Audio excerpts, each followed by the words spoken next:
Bismillahirrahmanirrahim. Halo teman-teman semuanya. Kembali lagi bersama channel saya Nur Rahman 70 Channel. Hari ini saya akan membahas suatu konten tentang pendidikan Islam yang diselewengkan gitu ya. Penyelewengan apa yang terjadi dalam sektor pendidikan, apalagi sektor-sektor yang berada di instansi perkuliahan kampus Islam ya, terutama kampus IAIN, UIN dan lain sebagainya gitu. Di sini saya tidak akan menjustifikasi, hanya saja saya memiliki sebuah sumber gitu ya. Sumbernya itu adalah yang berjudul Ada Permurtadan di IAIN, karya Hartono Ahmad guys. Di sini banyak sekali pembahasan menarik yang mungkin di luar sangkaan kita gitu ya akan kampus IAIN ini. Tapi bukan berarti kita kampus IAIN itu buruk citranya gitu ya. Akan tetapi kita harus mengetahui juga gitu ya, mungkin apa saja sih tujuan yang samar-samar gitu ya yang terjadi di kampus IAIN gitu ya. Karena memang banyak sekali sistem-sistem pemurtadan gitu ya, yang artinya sistem-sistem yang bersifat sekulerisme gitu. Yang dalam sekulerisme ini mungkin lebih banyak gitu yang daripada yang kita perkirakan gitu ya. Mungkin kita mempelajari hal yang bersifat dunia akhirat, tapi di sisi lain itu terdapat sistem-sistem keduniawian saja gitu ya, motifnya gitu ya. Misalkan dalam suatu contoh gitu ya, di sini disebutkan gitu ya, bahwasanya ketika Departemen Agama itu membuat suatu kegiatan-kegiatan agama gitu ya, kegiatan dunia akhirat, nah seperti metode membaca Al-Quran dan lain sebagainya, pasti dia mengajak partisipasi untuk orang-orang membahas suatu kajian kegiatan tersebut. Nah, akan tetapi ketika kegiatan itu dimulai gitu ya, mereka mencari teori-teori konvensional dalam sebuah buku, dalam sebuah referensi yang menyatakan bahwasanya kegiatan ini lebih baik loh, karena ini mendatangkan kita ilmu kebahagiaan dunia dan akhirat. Karena membaca Al-Quran itu, kata Nabi gitu ya, man ta'allama ilmi gitu ya, fardhatun ala kulli muslim. Nah, menuntut ilmu itu adalah kewajiban bagi seorang muslim. Nah, dari perkataan-perkataan itu gitu ya, mungkin dari tujuan dia mendirikan sebuah kegiatan-kegiatan yang bernuansa dunia akhirat ini, pasti di dalam faktor yang melatar belakangi hal ini itu melalui kegiatan-kegiatan sekuler. Ini bukan saya yang berbicara ya, tapi saya mengungkapkan fakta yang ada dalam buku ini. Tapi mungkin fakta itu mungkin memang mungkin bisa saja terjadi pada masa ini gitu ya, karena penulis ini menceritakan pada masa itu, yaitu tahun 2004 ke atas sekian pada masa Profesor Dr. Harun Nasution yang ketika itu menjabat sebagai rektor IAIN Jakarta Syarif atau IAIN Syarif Hidayatullah Jakarta. Nah, apa saja gitu ya. Di sini juga mungkin ada sekitar beberapa kasus yang diangkat dalam buku ini gitu ya, terutama ketika Cak Nur gitu ya, atau disebut Nur Cholis Majid gitu ya, yang menikahkan dengan anaknya ini dengan seorang Yahudi gitu ya. Mengapa Anda menikahkan anak Anda dengan yang seorang muslim dengan seorang yang kafir gitu ya? Kadangkan Anda sendiri seperti inilah kenyataannya gitu.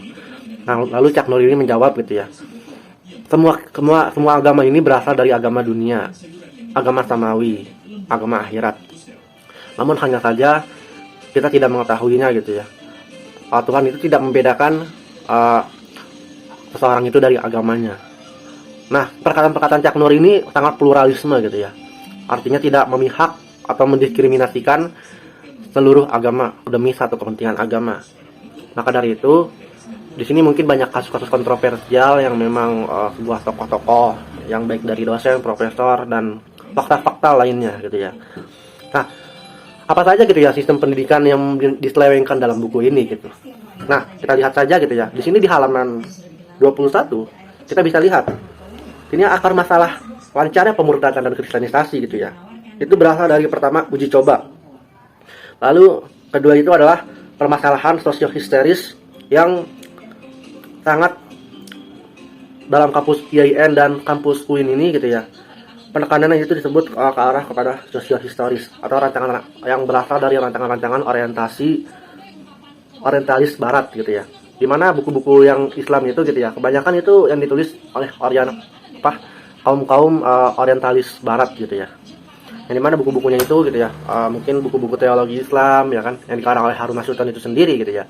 Itu ada beberapa pendapat-pendapat dari orang-orang barat, di samping pendapat-pendapat pendapat-pendapat ilmuwan-ilmuwan muslim itu sendiri gitu ya.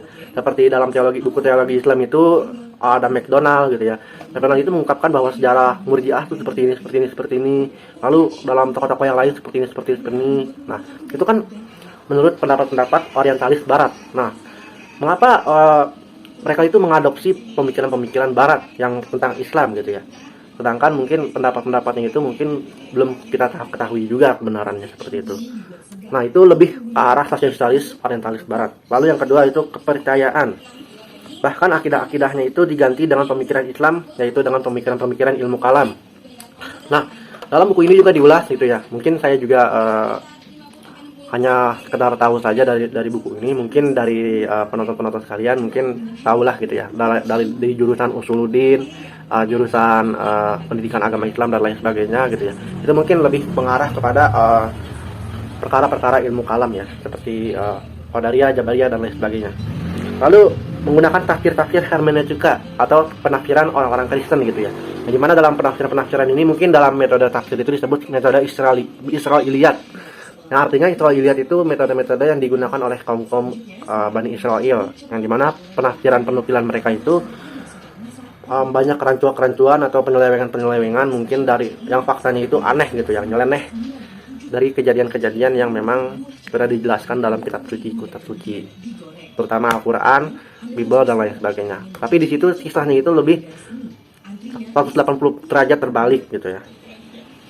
Lalu sistem pendidikannya itu gitu ya, orang tua itu gitu ya menyekolahkan anaknya itu untuk kebahagiaan dunia dan akhirat. Namun yang muncul justru sarjana-sarjana Islam yang pemahaman Islamnya tidak berlandaskan Al-Quran dan Sunnah dengan manhaj dan pemikiran-pemikiran sahabat, pemikiran Nabi dan lain sebagainya.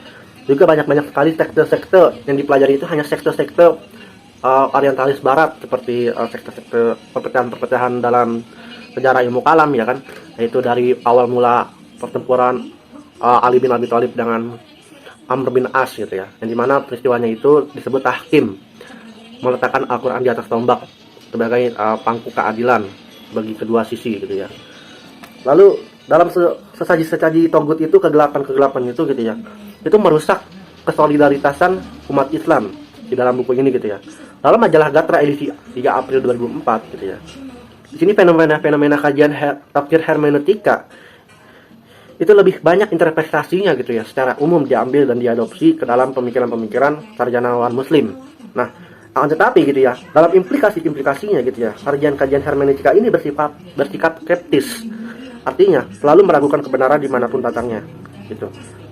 Namun kajian-kajian hermeneutika ini gitu ya, itu penafsiran itu tidak ada tafsir yang mutlak benar gitu ya. Semuanya relatif, selalu berubah-ubah gitu ya.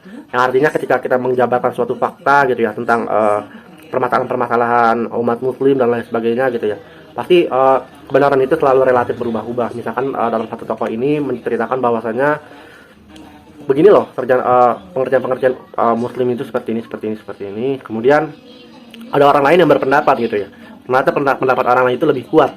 Ternyata ketika kita mengambil pendapat orang lain itu, ternyata ada orang yang lebih kuat gitu ya. Artinya gitu ya, kebenaran itu bersifat relatif, selalu berubah-ubah gitu ya. Bukan hanya berpangku kepada satu orang saja, tapi berpangku kepada hal-hal lainnya. Pendapat-pendapat yang lebih tinggi kedudukannya gitu ya. Misalkan kita pendapat orang biasa gitu ya, berbeda dengan pendapat orang-orang sarjana. Lalu orang-orang sarjana itu pendapatnya lebih lemah dibandingkan orang-orang yang sudah S2. Lalu pandangan-pandangan orang-orang S2 gitu ya, sudah menempuh pendidikan S2 itu lebih kalah pendapatnya dengan pendapat-pendapat orang-orang doktor ya, seorang doktor. Lalu seorang doktor pendapatnya itu bisa dibantahkan oleh pendapat seorang profesor. Begitupun seterusnya. Nah, itulah yang disebut dengan relatif. Di situ mungkin buku ini terkait dengan penafsiran hermeneutika yang digunakan oleh orang-orang dosen atau seorang perguruan tinggi gitu ya. Di sini saya ingin menyampaikan saja gitu ya. Di sini teorinya itu bersifat konvensional dan juga banyak iming-imingan yang mengarahkan kepada sistem-sistem sekulerisme. Mungkin cukup sekian dari video saya gitu ya. Mungkin pembahasannya ini akan terlalu panjang, silahkan saja kalian membaca bukunya ini gitu ya. Mungkin di perpustakaan, di perpustakaan nasional atau perpustakaan daerah ada mungkin bukunya gitu ya. Terima kasih sudah menonton. Assalamualaikum warahmatullahi wabarakatuh.